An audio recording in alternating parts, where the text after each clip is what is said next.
Marcos 10:45. De alguna manera este verso 45 sintetiza el propósito de su venida. Ya que estamos celebrando Navidad, que viene de natividad, que significa nacimiento, vamos a recordar ese propósito en este verso, y también, como dicen algunos estudiosos, que este es el versículo que resume el Evangelio. Marcos 10:45, ¿ya lo tiene? Dice: porque el Hijo del Hombre no vino para ser servido, sino para servir y para dar su vida en rescate por muchos. Vamos a orar. Padre, te damos gracias por tu palabra. Hoy oramos, Dios, y pedimos que nos hables a través de ella, que nos enseñes, que nos ayudes a ver a Jesús de la forma que tenemos que verlo, y que podamos seguir ese ejemplo que Él nos dejó y podamos afianzarnos en aquello que Él hizo para nuestras vidas. Háblanos, te lo pedimos en tu nombre, Señor. Amén y amén. Hoy vamos a estar tratando el tema Jesús como siervo. ¿Cómo se llama la enseñanza de hoy? Jesús como siervo. Hay muchas cosas para aprender de Jesús. De hecho, ustedes saben que en la Biblia encontramos todo tipo de enseñanzas acerca de Jesús. Y como lo estuvo enseñando el pastor John hace algunos meses, el personaje principal de toda la Biblia, ¿quién es? Jesús. La Biblia no se trata de mí. La Biblia no se trata de alguna persona. La Biblia no fue escrita para mirar a ver qué encuentro de promesa exclusiva para mi vida, sino que la Biblia fue escrita con el propósito de mostrarnos a Jesús. Ese es el personaje principal, y todo lo que nosotros leemos en la Biblia apunta hacia Él. Por ejemplo, si miramos los evangelios, vamos a encontrar, y es lo que vamos a estar tratando en este resto de año, cómo cada uno de los evangelios presentan una faceta diferente de Jesús. Por ejemplo, Mateo lo presenta como rey. Yo recuerdo que cuando comenzamos nosotros a estudiar la Biblia hace muchos años, empezamos a hacer un curso en un instituto que se llamaba FLED. ¿Era FLED o AFLED? Habían dos, ¿no? Sí. Sí, había uno que era, bueno, FLED, démoslo en FLED. Y comenzamos con el libro de Mateo en ese entonces. Y entonces nos dijeron, subrayen cada vez que encuentren la palabra rey y reino. Subrayenlo con un lápiz azul. Y nos dimos cuenta cómo el libro de Mateo presenta a Jesús como rey. Pero eso lo va a hablar de hoy en 8 días el pastor John. Por ejemplo, el Evangelio de Juan no presenta a Jesús como rey, sino que lo presenta como el Hijo de Dios. Y de hecho comienza hablando de Jesús desde la eternidad. En el principio era el Verbo, es decir, Jesús, y el Verbo era con Dios, y el Verbo era Dios. Y empieza a hablar de Jesús y lo presenta como el Hijo de Dios. Cuando miramos el Evangelio de Lucas, vemos que lo presenta como el Hijo del Hombre. Pero cuando vamos a Marcos, que es lo que hoy vamos a estudiar, vemos que Marcos de alguna manera presenta a Jesús como el siervo de Dios. Si usted mira el libro de Marcos, va a encontrar eso, a Jesús como el siervo. Entonces vemos a un Jesús que vino como rey, vemos a un Jesús que vino como Hijo de Dios, vemos a un Jesús que vino como Hijo de Hombre, pero también vemos a un Jesús que vino como siervo. Y si nuestra meta es cada día ser más como Jesús, parecernos a Él, también debemos aprender a ser ¿qué? Siervos. Y eso es algo que a veces no tratamos o no se trata mucho en la iglesia. Nos gusta más cuando nos hablan de títulos y de posición, pero cuando nos hablan de servicio o de ser siervos, a veces la cosa no es igual. Ahora, ¿por qué dicen los estudiosos que Marcos muestra a Jesús como el siervo de Dios? Hay varias razones. Una de ellas, por ejemplo, ellos dicen que en el libro de Marcos no hay ninguna genealogía acerca de Jesús. Cuando usted lee Marcos, que son solo 16 capítulos, como dice John, a veces uno lo lee en una sentada. Es decir, usted se sentó, lo leyó y se volvió a parar. Es rápido leer. Usted no va a encontrar genealogías de Jesús, como si las encuentra en Mateo, las encuentra en Lucas. Y entonces dicen que como Marcos está presentando a Jesús como un siervo, ¿a quién le interesa la genealogía de un siervo? A nadie. Por lo tanto, es una de las razones por las cuales dicen que Marcos presenta a Jesús como siervo.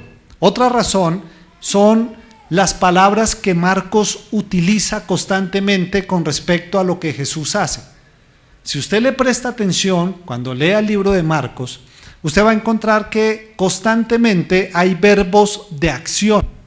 Es decir, por ejemplo, el Señor dijo, venid, dijo, vamos, y levantándose y andando. Es decir, Marcos es un libro de acción. Casi usted lo va a notar cuando lo lea, y de hecho le motivo a hacerlo. Va a encontrar que Marcos no se centra mucho en las enseñanzas, como sí se centra en las acciones. Incluso hay palabras repetidas en el libro de Marcos como y al instante, enseguida, demostrando algo, la labor de un siervo. ¿Saben cuál es la labor? Una disposición apresurada de obedecer a su Señor. ¿Esa es la disposición de qué? De un siervo. Ahora, pensemos en nosotros. ¿Tenemos nosotros una disposición apresurada de obedecerle a Él? Porque a veces nos gusta más lo que Él tenga para decirnos, que nos convenga, que tener una decisión apresurada. Señor, ¿qué quieres que haga? Señor, quiero obedecerte. Dime, ¿qué te gustaría que yo hiciera? Pero aquí encontramos a un Jesús dándonos ejemplo de servicio para que nosotros lo imitemos. Otra razón, las palabras que el mismo Jesús utilizó para referirse a sí mismo, lo acabamos de leer. Ahí en el verso 45 dijo, son palabras de Jesús, porque el Hijo del Hombre, refiriéndose a Él mismo, no vino para ser servido, sino vino ¿para qué? Para servir y dar su vida en rescate de muchos. Mire, si hay alguien que haya existido, que haya estado en esta tierra y que sea digno de toda la admiración, ¿quién es? Jesús. Nadie ha sido como Él, ni será como Él. Cuando nosotros miramos lo que Él fue y quién es Él, vemos al ser o a la persona más grande y más digna de admiración. Pero cuando leemos la Escritura, encontramos a la persona más sencilla, a la persona más humilde que haya podido existir, considerándose a sí mismo como un servidor de las criaturas. ¿No le parece eso confrontante? Es fácil decir, no, Jesús es el Hijo de Dios. Jesús se sentó a la diestra de Dios. Al nombre de Jesús toda rodilla se doblará. Pero conocer y saber que Jesús es siervo debe ser algo que tiene que de alguna manera conmover nuestro corazón. Por eso estudiemos el pasaje leído. Volvamos a Marcos 10:45. Léalo conmigo otra vez. Dice, porque el Hijo del Hombre no vino para ser servido. Paremos para aquí un momentico. Piensa en esto, un Dios que no viene para ser servido. Generalmente los dioses, ¿para qué son? Para adorarlos, ¿sí o no? Para servirles, para hacer todo lo que ellos digan. Pero Jesús viene y dice, yo vine no para que me sirvan. Entonces, ¿para qué viniste? Ahí dice, sino ¿para qué? Para servir y para dar su vida en rescate por muchos. Aquí encontramos a un Jesús que, siendo Dios, no viene sino para servir. Ahora pensemos en nosotros que no somos dioses. Si Jesús, siendo Dios, viene para servir, ¿cuánto más nosotros debemos de aprender a ser siervos? Ahora, esta declaración que Jesús hace de sí mismo acá en el verso 45, no la hace porque sí. No fue que estaba por ahí y dijo, a ver qué se me ocurre, voy a decir esto. No. No la dijo en un momento cualquiera, la dijo en un momento con una razón específica. Y es lo que yo quiero que miremos en esta noche. ¿Cuál es el contexto que estaba sucediendo para que Jesús dijera lo que acabamos de leer? Para eso, ahí mismo en Marcos, pero el verso 33. Marcos 10, 33. ¿Lo tiene? Jesús está reunido con sus discípulos y les dice lo siguiente: he aquí, subimos a Jerusalén, y el Hijo del Hombre, hablando de sí mismo, ¿qué le va a pasar? Será entregado a los principales sacerdotes y a los escribas, y le condenarán a muerte, y le entregarán a los gentiles, y le escarnecerán, le azotarán, y escupirán en él, y le matarán. Mas al tercer día resucitará. Escuche, esta era la tercera vez que Jesús anunciaba su sufrimiento y muerte a sus discípulos, pero en ninguna de las 3 veces encontró una respuesta correcta a lo que él estaba compartiendo. Ahora, algo que debemos de recordar es que en Jesús siempre encontraremos la verdad de las cosas. Jesús reúne a sus discípulos y ellos, claro, decían, este es el Mesías, lo admiraban, lo reconocían, pero Jesús nunca los engañó, no los ilusionó, sino siempre les dijo que la verdad. ¿Y cuál verdad? Miren, vamos a Jerusalén, porque ya estaban prontos a llegar, venían desde Galilea, y allí me van a matar, allí yo voy a sufrir, y allí me van a dar muerte todos los religiosos. Claro, eso para ellos era un impacto muy fuerte y muy difícil. Pero si hay algo que usted siempre encontrará en Jesús, será que la verdad así duela. ¿A cuánto les duele la verdad? A todos nos duele, hermano. Nos gusta que nos digan la verdad, pero cuando nos dicen la verdad, hermano, duele. Y con el Señor es así. Yo no sé si usted recuerda al joven rico. La Biblia dice, y de hecho está por ahí unos capítulos más atrás, no sé si en el 9 o en el 8 de Marcos, que un día un joven rico se le acercó y le dijo, Señor, yo quiero seguirte, ¿qué tengo que hacer para heredar la vida eterna? El Señor lo miró y le dijo, bueno, cumple los mandamientos. Señor, yo ya los he cumplido todos. Y el Señor lo miró, conociendo su corazón, le dijo, bueno, entonces ahora ve y vende todo lo que tienes y dáselo a los pobres. ¿Qué pasó con el joven? ¿Se acuerdan? Se entristeció y se fue. ¿Qué hizo Jesús? ¡Ey, no, mentiras, mentiras, venga! Era por molestar, ¿cierto que no? No, Él le dijo la verdad. Y eso es lo que va a pasar siempre con nosotros. Nunca falsas ilusiones, nunca falsas promesas, nunca engaños.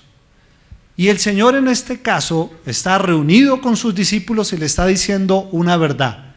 Me van a matar, voy a morir, no voy a estar más con ustedes. Pero recuerde, cada vez que el Señor les reveló lo que le iba a pasar a él, los discípulos nunca lo entendieron.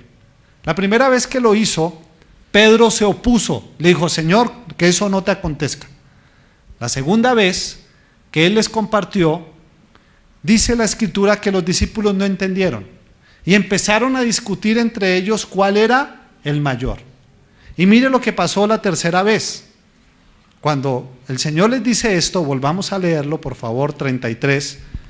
El Señor reúne a sus discípulos y les dice, he aquí, subimos a Jerusalén y el Hijo del Hombre será entregado a los principales sacerdotes y a los escribas y le condenarán a muerte y le entregarán a los gentiles y le escarnecerán, le azotarán y escupirán en él y le matarán, mas al tercer día resucitará. Verso 35. Mire la respuesta. Entonces Jacobo y Juan, hijos de Zebedeo, se le acercaron diciendo: Maestro, querríamos que nos hagas lo que pidiéramos. Él les dijo: ¿qué queréis que os haga? Ellos le dijeron: concédenos que en tu gloria nos sentemos el uno a tu derecha y el otro a tu izquierda. ¿Cómo le parece la respuesta de sus discípulos frente al tamaño de afirmación que Jesús está haciendo? ¿Cómo les parece? ¿Lógica? Ilógica, hermano. No dice: ¿cómo es posible que Jesús lleva 3 años con ellos? Les ha mostrado quién es Él. Les ha hablado del propósito de su venida, pero cuando les dice lo que va a pasar, ellos no entienden nada. Reaccionan diciendo: Él dice, voy a ir allí y voy a morir y voy a resucitar. Y ellos no dijeron: oiga, venga, pero cuéntenos, Señor, ¿cómo es eso? O sea que tú vas a resucitar y ¿qué va a pasar allí? No, Señor, venga, quiero pedirle un favor. Como los niños chiquitos. ¿Se ha visto que los niños chiquitos, no sé si fue su experiencia con sus hijos, que ellos le dicen a uno: papi, dime que sí? Y uno: dime que sí, ¿qué? No, a lo que yo te voy a pedir, dime que sí, si no, no te digo. Y así estaban ellos. Mire, lea conmigo, verso 35. Entonces Jacobo y Juan, hijos de Zebedeo, se le acercaron diciendo: Maestro, querríamos queremos que nos haga lo que pidiéremos. Puros chinos chiquitos. Señor, dame lo que te voy a pedir. Y el Señor pues les pregunta, y ellos, en lugar de entender lo que estaba sucediendo, inmediatamente exponen lo que había en su corazón. Ahora uno dice: tenaz esa gente así, ¿sí o no? Pero lo triste es que ellos son como nosotros. Y vamos a ver por qué. Para ellos, esta enseñanza que el Señor les estaba dando no era fácil de asimilar. Ellos pensaban: ¿cómo es posible que Jesús, que dice ser el Mesías, el ungido, el Salvador, cómo es que al mismo tiempo nos esté diciendo que va a morir, que va a ser entregado y va a padecer como un siervo? Ellos no podían entender que el Señor se presentara como un rey escogido y elegido, pero que voluntariamente se hiciese siervo para salvar. Ellos no lo entendían. Y le digo que con nosotros pasa lo mismo, porque para nosotros entender y aceptar que hemos sido llamados también a ser siervos no es fácil. ¿Por qué no es fácil? Porque para nosotros un título y el servicio no son compatibles. Nosotros creemos que cuando tenemos un título, ese título anula el servir a otros. Y eso es lo que estaba pasando con ellos. Ellos decían: Jesús, tienes un título, el Mesías. ¿Cómo así que vas a servir? ¿Cómo así que vas a morir? ¿Cómo así que vas a entregar tu vida por nosotros? Casi siempre nosotros creemos que el título nos exime del servicio. Y le voy a dar un ejemplo. Imagínese que un hombre se casa. Entonces él escucha que la Biblia dice que el hombre es la cabeza de su hogar. Y entonces dice: tengo un título. Y se va para su casa y dice: bueno, mujer, atiéndeme, porque yo soy la cabeza del hogar. ¿Eso estaría bien? No. ¿Pero qué está haciendo? Está haciendo uso de un título para dejar el servicio a un lado. Se le olvida que la Biblia dice que el hombre es cabeza de su hogar, como Cristo es cabeza de su iglesia, la cual es su cuerpo, Él es su Salvador, y nos habla de cómo Él se entregó por su iglesia para santificarla. Es decir, el Señor tiene un título, pero no deja de ¿qué? De servir. Pero nosotros como que eso no compagina. A veces eso pasa hasta en la misma iglesia. Incluso a veces encontramos personas que reciben un título y ya no sirven. Algunos, no, es que tú eres hijo de Dios. Ok, entonces levitan ya, que nadie los toque, que nadie los mire. Es que yo soy hijo de Dios. Yo soy el príncipe porque soy hijo del Rey de Reyes. Y como que se les olvida que en ese título que han recibido está unido un servicio. Pero miremos qué hizo Jesús con ellos. Verso 41. Cuando lo oyeron los 10, imagínense, 2 van y le dicen al Señor que les dé una posición. Cuando lo oyeron los 10, ¿qué pasó? Comenzaron a enojarse contra Jacobo y contra Juan. Note cómo siempre el egoísmo, el abandonar el servicio, produce división, produce peleas, discusiones, disputas. Y lo mismo a veces sucede en casa. Cuando el hombre o la mujer o los hijos abandonan el servicio que se deben los unos a los otros, generalmente ¿qué hay? Problemas. Y viene la famosa frase, ¿y este qué se cree? ¿Sí o no? ¿Y este qué se cree? ¿Que viene aquí a mandar? ¿Ya no quiere ayudar? ¿Ya no quiere hacer nada? Alguien dijo que la mayoría de personas padecemos de una extraña alergia al orgullo, pero de los demás, no del nuestro. Es decir, nosotros tenemos la habilidad de darnos cuenta quién es orgulloso, ¿o no es así? ¿Sí tiene esa habilidad? Sí, todos la tenemos. Es fácil para nosotros detectar los problemas de orgullo en los demás, pero cuando se trata de mí, yo no me doy cuenta que soy orgulloso. Y a veces ese deseo de alcanzar algo, pensamos que es un asunto de justicia. No, es que yo me lo merezco. Y yo creo que Juan y Jacobo creían merecerse la posición que estaban pidiendo, y si no, no lo hubieran pedido. Ellos creían que de alguna manera podían ser más que los demás. ¿Por qué? Una de las razones, dicen algunos teólogos, es porque ellos eran familiares de Jesús. ¿Recuerda usted que la mamá de la parte humana de Jesús, si lo podemos llamar así, María, tenía una hermana que se llamaba Salomé, y Salomé tenía 2 hijos que se llamaban Juan y Jacob? Entonces, ¿qué venían siendo? Primos. Entonces dijeron, no, somos familia, entonces nos merecemos estar ahí. Somos familia. Deberíamos estar en ese lugar. Pero mire lo que hace el Señor en el verso 42.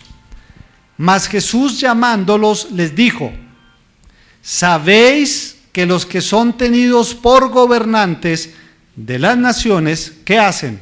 Se enseñorean de ellas y sus grandes ejercen sobre ellos potestad.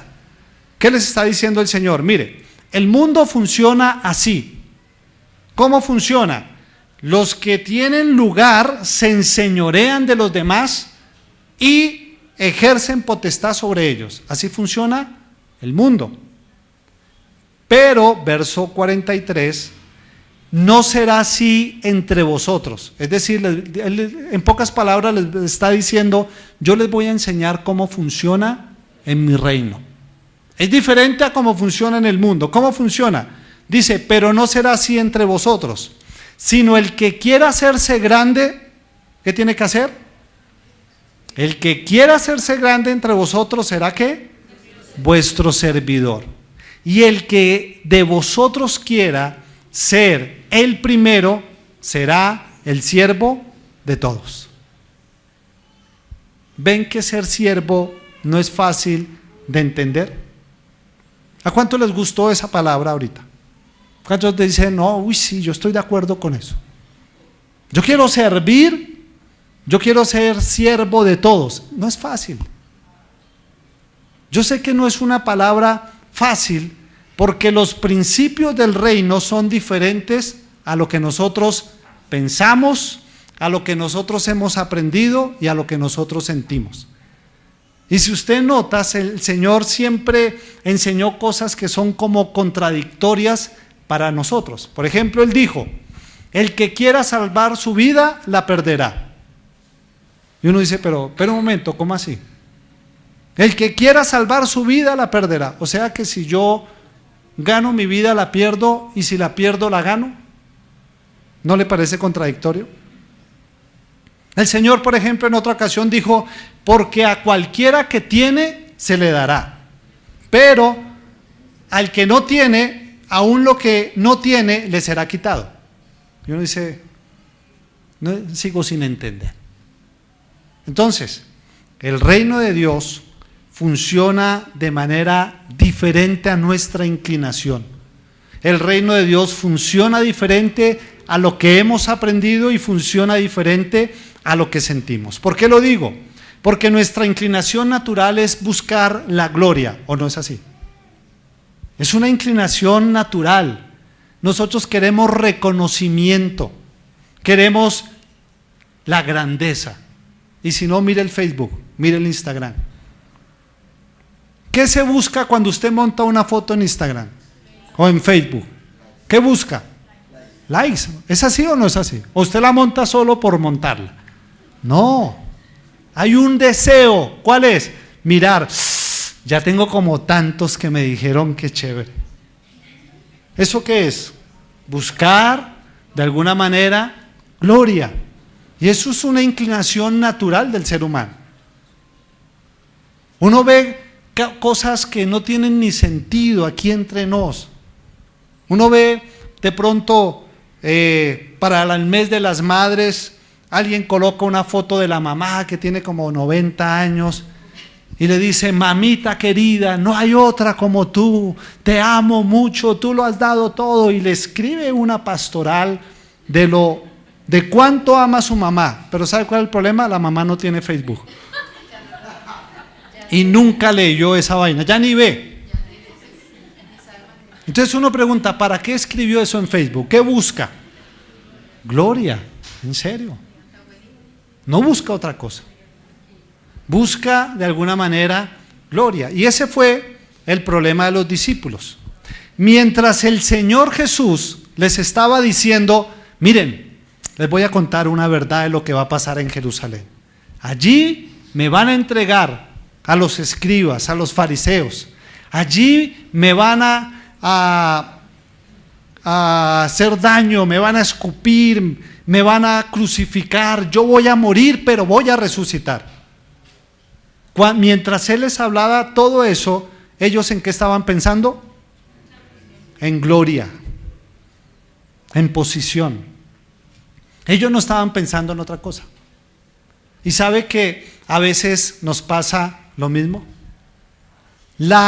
Los delirios de grandeza del ser humano cierran el entendimiento a lo que Dios dice. ¿En serio? Cuando yo tengo delirios de grandeza y me muevo solo por la gloria que puedo conseguir, lo que Dios diga no me interesa. A nosotros nos ha pasado que hay personas en consejerías, por ejemplo, que por estar pensando en ellos mismos no entienden lo que la Biblia dice. Y eso no solo pasa en consejerías, pasa aquí. De pronto usted está teniendo una lucha. Dios quiere hablarle de humildad y de servicio, pero usted por dentro dice, estoy aburrido acá, yo no entiendo nada. ¿Por qué está pensando no en lo que Dios dice? ¿Está pensando en quién? En sí mismo.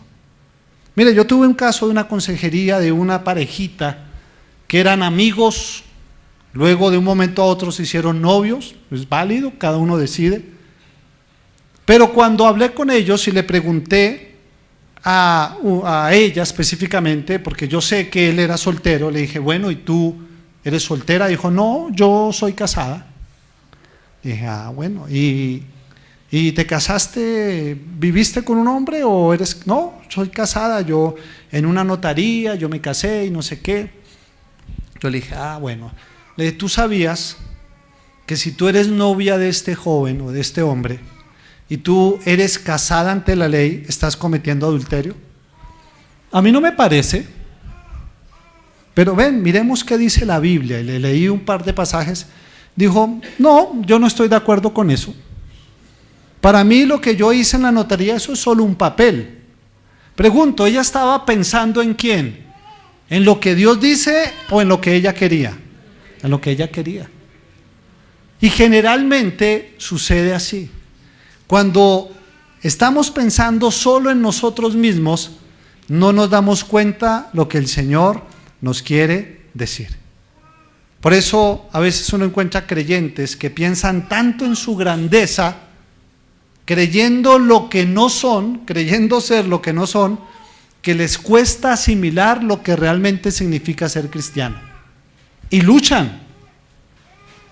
Es decir, creo tanto en mí y en las cosas que quiero, que hay cosas de la Biblia con las que no estoy de acuerdo. Ahí hay un problema. Están creyendo tanto en lo que no son, que les cuesta asimilar lo que significa ser cristiano. Por eso cuando se acaba la reunión y salen de la iglesia o la consejería, se suben al mismo trono en que llegaron. Y sin ningún impacto de la palabra en sus corazones. La mentalidad de reyes no les permite abrazar la identidad de siervos. Y tristemente, algo que ha ayudado mucho a eso hoy en día es el falso evangelio. Ese evangelio que te dice, tú puedes, todo lo que sueñes tú lo conquistas, visiona, tú lo alcanzas, todo eso lleva a que las personas piensen ¿en quién? ¿En el Señor? No, en sí mismos. En sí mismos. El falso evangelio ayuda a que las personas no entiendan lo que realmente significa ser cristianos. Pero aquí encontramos a Dios, al mismo Dios que se hizo siervo. Él no nos está diciendo o pidiendo que hagamos algo que Él no hizo. Porque Él se hizo ¿qué? Siervo, hermano. Mire, debemos reconocer con vergüenza que nosotros somos así. Luchamos, hermano. Anhelamos que suceda lo que nosotros queremos. Anhelamos nuestra grandeza, nos gusta la gloria y como decía alguien, todos andamos con una escalera, corriendo y queriéndonos subir constantemente en la gloria. Pero nunca debemos olvidar que seguimos a un rey que se hizo siervo. Y Él nos invita a algo, a que seamos como Él. Ahora, cabe la pregunta, ¿será malo entonces perseguir ser mejores? ¿Será malo entonces querer mejorar en la vida?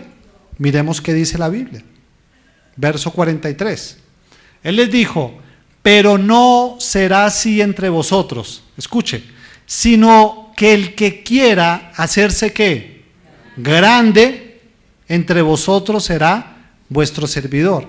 Y el que de vosotros quiera ser el primero será siervo de todos. Note que Jesús no dice, no persigan ser los primeros. Él no dijo eso, ¿o sí? Él no dijo, no busquen la grandeza. ¿Él dijo eso? No. ¿Él qué hizo? Redefinió la manera de alcanzarla. Y eso ya es diferente. Él lo que estaba diciendo es que la forma de alcanzar ser mejores y ser grandes para Dios es siendo humildes, siendo siervos. Esa es la forma correcta. Recuerde que Dios no nos llamó a ser mediocres. Ustedes acordarán que el apóstol Pablo dice que todos, hablando del creyente, corremos como en un estadio. Y él dice que corramos de tal manera que obtengamos el premio, es decir, que nos esforcemos para ser cada día mejores creyentes. Pero la forma de alcanzar la grandeza en el reino de Dios es diferente a la de acá. Acá, ¿cómo es? Busque la gloria del hombre. Por ejemplo, veía mientras almorzaba, después de que almorcé, vi algo de televisión de la parte de farándula de un hombre, no sé qué hace él, le dicen Pitbull, no sé qué hace, ¿canta? Ok, y entonces que lo llevaron no sé a qué lugares donde le graban las huellas de las manos en cemento, las de los pies, incluso se quitó las gafas y grabó la forma de sus gafas. Y no, eso mejor dicho, no, se ganó la gloria con eso. Y yo miraba y decía, qué cosa tan boba, hermano. Cuando yo era chiquito me pegaban porque pasaba por el andén que estaba recién hecho. Y allá felicitan al man porque hace eso. O cuando usted estaba alisando el andén y pasaba un perro, hermano, y le dejaba esas huellas. Eso, sí, uno le gustaba. Pero mire, la forma de alcanzar la grandeza con Dios es colocándonos a disposición de servir a los demás. Eso lo dice acá. Entonces, el Señor nos invita a que dediquemos nuestra vida a servir en lugar de esperar a que los demás nos sirvan a nosotros. El Señor está haciendo una comparación de, no sé, cuando uno va a cenar a un buen lugar o cuando hay una cena, ustedes ven que a veces sirven la cena y todos los meseros se paran hacia atrás. No sé si ha visto esa escena. ¿Qué están haciendo ellos? Esperando qué necesidad tiene el que está ahí para ir y suplirla. Y de alguna manera esa debe ser nuestra actitud en la vida.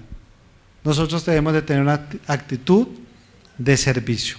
Mire lo que dice el verso 45, que fue con el que comenzamos. Pero quiero leérselo en la traducción del lenguaje actual. Me gusta como dice.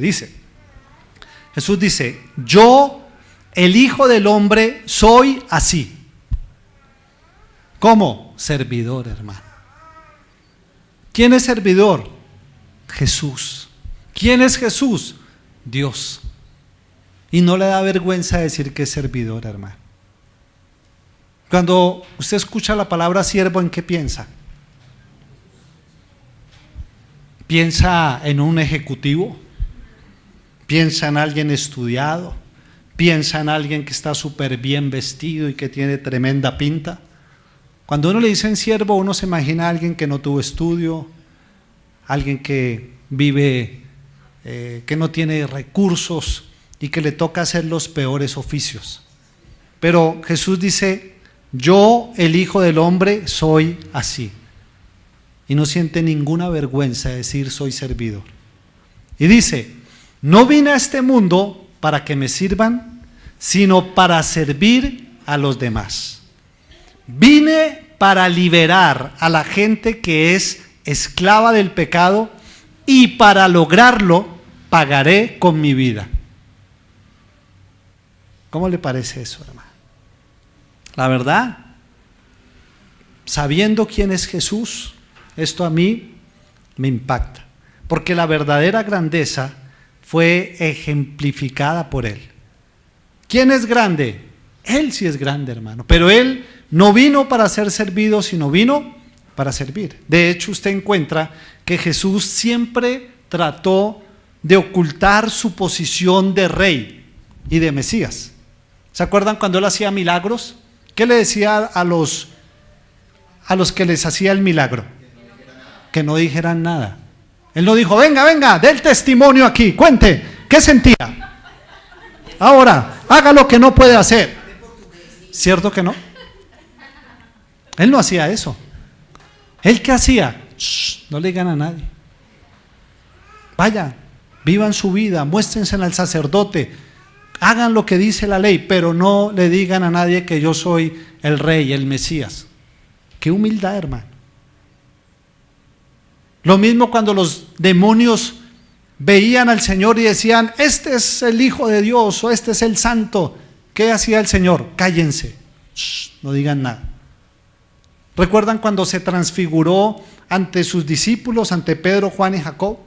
¿Qué les dijo? Vaya, cuéntenles a todos la grandeza, la gloria que yo tengo. No, les dijo, por favor no digan nada hasta después de la resurrección. No hablen de este asunto. Entonces vemos a un Jesús humilde, a un Jesús que nos enseña que la vida no consiste en estar luchando por prestigio y reconocimiento. En eso no consiste la vida. El mundo nos enseña eso. ¿Por qué? Porque ahora se admiran los famosos y todo el mundo quiere ser famoso. Por eso nos volvimos paparazzis de nosotros mismos, nos tomamos fotos, aquí predicando, aquí comiendo, aquí en el baño, porque queremos que todo el mundo nos vea. Ahora, yo no estoy diciendo que sea malo y que el Facebook, no, yo no estoy satanizando nada de eso, sino que lo que estoy hablando es que la vida no consiste en reconocimiento. ¿Por qué?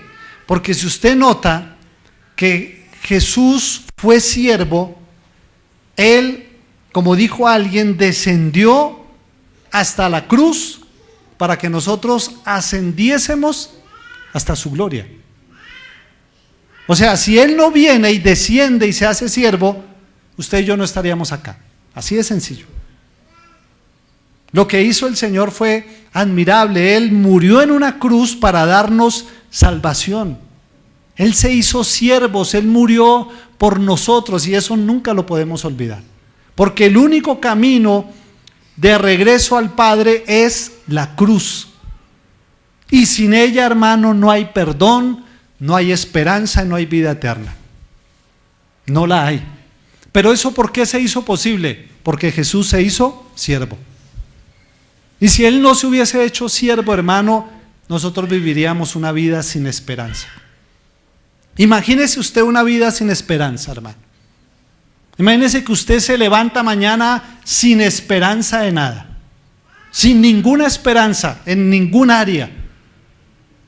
Y así es la vida, hermano, de todo aquel que de alguna manera no quiere creer en el Rey que se hizo siervo. Será una vida sin esperanza. Nosotros no podemos olvidar en este tiempo que recordamos que el Señor nació, que Él se hizo siervo. Y no solo eso, sino que Él nos está pidiendo que seamos como Él, que aprendamos a humillarnos, con una sola diferencia: Él es grande, nosotros no. Él es grande, pero se humilló. ¿Nosotros somos grandes? No, hermano, aquí entre nosotros no somos nada. Entonces, estamos llamados a ser como Jesús. Tenemos un Rey que se hizo siervo y que nos salvó. Que en esta Navidad, cuando usted vea un pesebre, o que uno va a un centro comercial, va donde un familiar, y de pronto ve un pesebre, acuérdese, un Rey se hizo siervo y nació en un pesebre. No nació en un palacio, no nació en las mejores comodidades. Note cómo Él se humilló. ¿Con qué propósito? ¿Para qué? Para salvarnos del pecado. Ningún otro propósito hay allí. Salvarnos del pecado. Amén. Colóquese en pie, vamos a orar.